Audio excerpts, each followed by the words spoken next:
ASSAM Agricultural University. Every other day you find some meetings.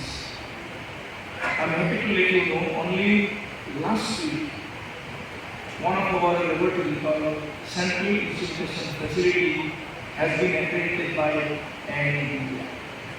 This is the second accredited laboratory in the entire northeastern region.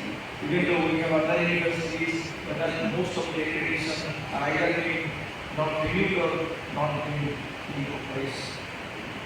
And prior to 3 months, one of our another laboratory, soil science, has also been recognized by India. So that's why I say ASSAM Agricultural University is a university of agriculture. Every other day you will find new things. My colleague Dr. Devi Kumar Sharma is sitting over here. We have a policy called startup, innovation, startup and entrepreneurship.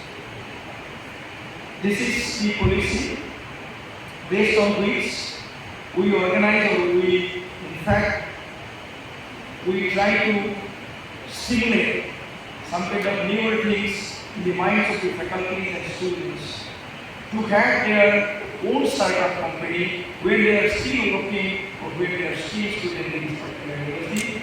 This is a really different kind of situation. No other education university will find this kind of ecosystem. We have created this. I am thankful to Dr. Devi Sharma. He is the man who has just started the first company, SEO Biomes. And why I have made an action about his name?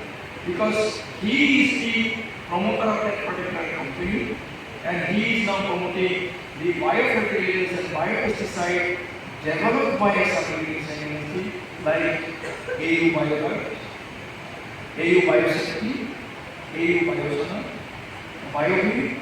These are already established biopesticides which are available in the market, and Dr. Devi Sharma's company, they have started marketing it, and I am happy to let you know this company was established only last 2024 August, and from August to March he has already given a royalty of 80,000 to ASSAM. So that's why I have said ASSAM University is a happening university every other day. Friends, all of you know the entire country or the entire globe, we are very much concerned about the campus security.